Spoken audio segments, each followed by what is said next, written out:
عزاداران سید الشہداء ماہ محرم الحرام کی دوسری اور شب تیسری کارواں 2 محرم کو کربلا پہنچ چکا ہے۔ یہ سفر سید الشہداء علیہ الصلوۃ والسلام کا کربلا میں آ کر رکا نہیں، بلکہ یہ قافلہ آج تک جاری اور ساری ہے۔ آج بھی یہ دعوت حق دے رہا ہے، آج بھی یہ باطل سے ٹکرانے کا جذبہ دے رہا ہے۔ یہ سفر الی اللہ ہے، یہ اللہ کی طرف بڑھنے کا سفر ہے۔ اسی لیے یہ جو ہمیں توفیق ہوتی ہے، خداوند متعال نے ہمیں لطف کیا ہوا ہے، یہ مجلس اور یہ عزاداری یہ اسی کا تسلسل ہے کہ یہ کارواں بڑھتا چلا جائے اور اپنے آپ کو تیار کرے اور اس تک پہنچے جو اصلی اس کا وارث ہے۔ اس لیے ہماری پوری کوشش بھی یہی ہونی چاہیے کہ ہم اس مجلس اور عزاداری سے اپنے وقت کے امام کی طرف بڑھیں۔ سید الشہداء علیہ السلام نے جو 61 ہجری میں معرکہ قائم کیا، وہ کسی زمانے یا کسی جگہ یا کسی مکان میں رہ نہیں گیا، بلکہ وہ قیامت تک کی گونج ہے کہ جو ابھی تک گونج رہا ہے۔ ہم نے اپنے آپ کو دیکھنا ہے کہ ہم اپنے آپ کو کہاں رکھتے ہیں، ہم اپنے آپ کو کس سے کمپیئر کرتے ہیں۔ ہم نے اپنے اندر اس قابلیت کو ایجاد کرنا ہے تاکہ ہم اس کارواں میں شامل ہو سکیں، کیونکہ ہر کوئی اس کارواں میں شامل نہیں ہو پایا۔ 2 کو جب یہ کربلا پہنچا ہے تو اس سے پیچھے ایک سفر ہے۔ مدینہ سے نکلے، کچھ لوگ مدینہ سے ہی نہیں نکل پائے، کچھ لوگ مکہ تک آئے، کچھ مکہ سے آگے نہیں بڑھ پائے، کچھ مکہ سے نکلے اور کربلا تک کے راستے میں امام نے کئی لوگوں کو دعوت دی، مگر ہر کوئی سوار نہیں ہو پایا۔ وہ اس کی کیلکولیشن، اس کا پیرامیٹر کیا ہے کہ ہم اس کارواں میں شامل ہوں؟ تو پہلی چیز ہی شناخت ہے، پہچان ہے، امام کی پہچان ہے۔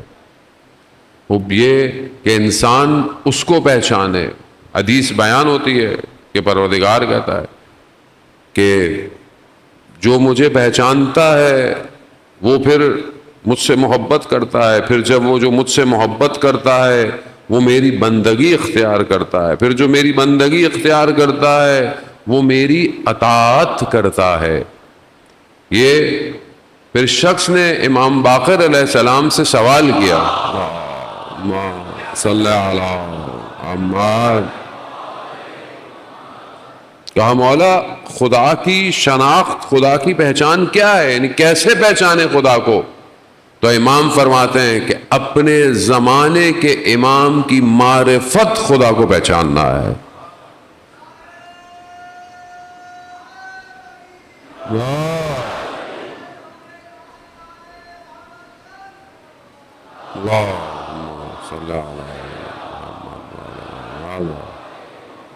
اپنے زمانے کے امام کی معرفت خدا کو پہچاننا ہے اور پھر اس کی اطاعت کرنا۔ یہ ضروری ہے ذہن محترم۔ انسان خدا تک پہنچ نہیں سکتا جب تک وہ اپنے زمانے کے امام کو نہ پہچانے۔ وہ بھی آپ دعاؤں میں بھی پڑھتے ہیں، آپ ذکر بھی کرتے ہیں کہ جس نے اپنے زمانے کے، اور حدیث بھی ہے، اور حدیث بھی کسی اور سے نہیں ہے، حدیث حضرت محمد مصطفیٰ صلی اللہ علیہ وآلہ صلی اللہ علیہ کہ جو اپنے زمانے کے امام کی معرفت نہیں کرتا وہ جہالت کی موت مرا ہے۔ خوب ہمیں اب یہ ڈیفائن کرنا ہے، ہماری گفتگو بھی یہی ہے کہ ہمیں ایک ایسی سوسائٹی، ایک ایسا سٹرکچر، ایک ایسی امت کو بنانا ہے کہ جو امام تک پہنچے۔ اور پہلی چیز یہی ہے کہ جب ہم پہلے امام کو پہچانیں، امام کو پہچاننے کے لیے انسان کے اندر اضطراب ضروری ہے، مضطرب ہونا چاہیے۔ جب تک آپ کسی چیز کے لیے بے چین نہیں ہوں گے، اس چیز کو حاصل کرنے کے لیے آپ آگے نہیں بڑھیں گے۔ تو کیا میرے اندر یہ بے چینی، یہ اضطراب پایا جاتا ہے یا نہیں پایا جاتا؟ ایک کیفیت میرے اندر مبتلا ہے یا نہیں ہے؟ وہ اس کو تلاش کریں۔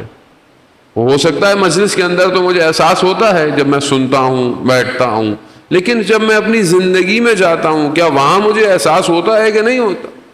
کیا اپنی زندگی کے صبح اور شام کے اندر کیا میں امام کی کمی کو محسوس کرتا ہوں یا نہیں کرتا؟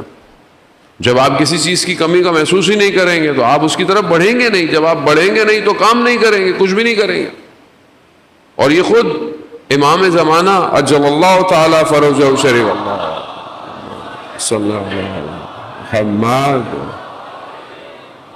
امام خود ارشاد فرماتے ہیں کہ جس طرح تمہیں شدت پیاس کا احساس ہوتا ہے, پانی کا احساس ہوتا ہے کہ تمہیں پیاس لگی ہے, کیا چیز چاہیے؟ پانی چاہیے.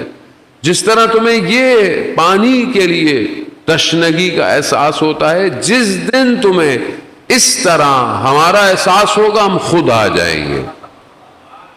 لیکن کیا واقعی ابھی ہم اس مقام پہ پہنچے ہیں کہ نہیں پہنچے؟ کیا ہم اس اضطراب پہ پہنچے ہیں کہ نہیں پہنچے؟ زمانہ بہت تیزی سے اپنے آخر کی طرف بڑھ رہا ہے.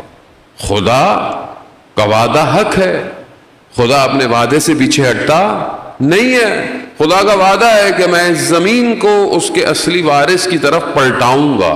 پلٹائے گا خدا. دیر سویر ہماری نگاہ میں ہے, ہمیں لگتا ہے کہ دیر ہے, لیکن خدا کے یہاں دیر سویر نہیں ہے. جو وقت مقرر ہے اس وقت تک, لیکن اس وقت تک ہمارا امتحان ہو رہا ہے, ہم آزمائش میں. کربلا یہی تو دکھاتی ہے کہ کتنے لوگوں کی آزمائش ہوئی, امتحان ہوئی, اور کتنے لوگ کربلا پہنچے.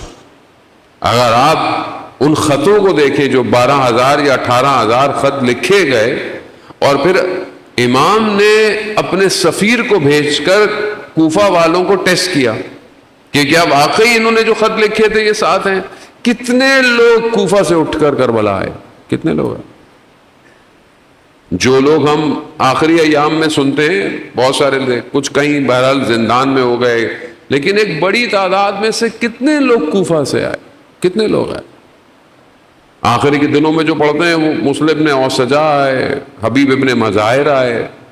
ہر تو وہیں موجود تھے, کوفہ کے تھے, لیکن ہر تو اس طرح کنورٹ ہوئے.